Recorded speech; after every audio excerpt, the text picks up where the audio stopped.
Senior सूबाई वज़ीर शर्जील इनाम मेमण चयो आहे त कुझु शिरपसंदनि असांजे मुल्क जे कल्चर खे ख़राब करे छॾियो आहे। नौजवाननि खे तशद्दुद जे रस्ते ते हलण लाइ गुमराह कयो पियो।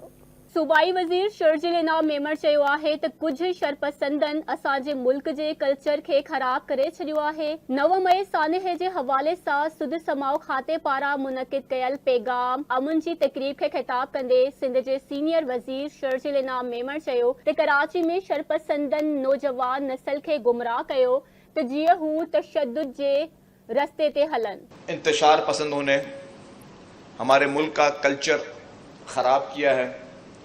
चंद शरपसंदों ने हमारे मुल्क के नौजवानों को गलत राह पे लगाने की कोशिश की है और उनकी कोशिश ये रही है कि जो हमारा नौजवान है, जो हमारी आइंदा नस्ल है, उसको अमन से हटाकर उसको ऐसी जगह पर पहुंचाया जाए जहां पे वो इंतशार और तशद्दुद की राह अख्तियार करे। हुन चयो त पीटीआई बानी मुल्क जे कल्चर ऐं सलामती खे कुर्सी जी लालच ख़ातिर कुर्बान करण लाइ तयार हो। संदसि चवण हो त पीपल्स पार्टी जी क़यादत कॾहिं बि तशद्दुद जी ॻाल्हि न कई आहे। मोहतरमा बेनज़ीर भुट्टो खे शहीद कयो वियो त सदर आसिफ अली ज़रदारी पाकिस्तान खपे जो नारो लॻायो। सीनियर सूबाई वज़ीर शर्जील इनाम मेमण चयो त अमर जी शहादत बावजूद पीपी चेयरमैन बिलावल भुट्टो ज़रदारी जमहूरियत बहितरीन इंतकाम जो नारो लगायो। पीटीआई बानी साइफर जो कूड़ ॻाल्हाए अवाम ऐं नौजवाननि खे गुमराह कयो। पाकिस्तान की पहली खातून वजीर आजम को जिस तरीके से बेदर्दी के साथ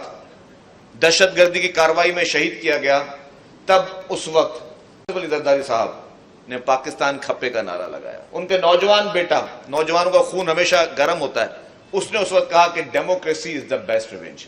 तशद्दुद की बात नहीं की, इंतशार की बात नहीं की। हुन चयो त मुल्की इदारनि तोड़े सियासी मुखालिफ़नि खिलाफ़ साज़िश कई वई, जॾहिं त अॼु सिंध हुकूमत पारां 9 मई खे अमन जो ॾींहुं तौरु मल्हायो पियो वञे।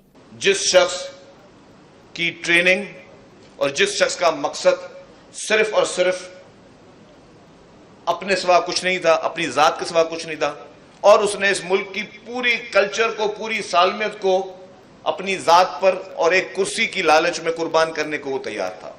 उस शख्स ने कहा, पहले झूठ फैलाया साइफर का। जो साइफर का झूठ था वो हमारे नौजवान नस्ल के जहनों में सबसे पहली कड़ी थी झूठ पैदा करने की।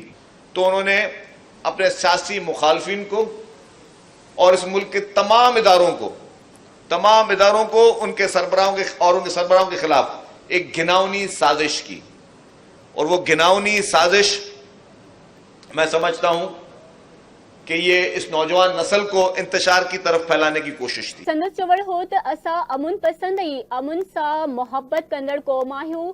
कुझु शरपसंदनि असांजे मुल्क जे नौजवाननि खे ग़लत रस्ते ते लॻाइण जी कोशिश कई आहे। हुन चयो त मुल्क जे आइन ठाहींदड़ जो अदालती क़त्ल थियो, जॾहिं त पीपल्स पार्टी जी क़यादत कॾहिं बि तशद्दुद जी ॻाल्हि न कई आहे। सीनियर सूबाई वज़ीर शर्जील इनाम मेमण चयो त हिकु सोचियल सम्झल साज़िश तहत सॼे मुल्क में बाहि लॻाई वई। जॾहिं त बेएतमादी रिथ आई त पीटीआई बानी चयो त आऊं हर सूरत में इक़्तिदार सां चुंबड़ियल रहंदुसि।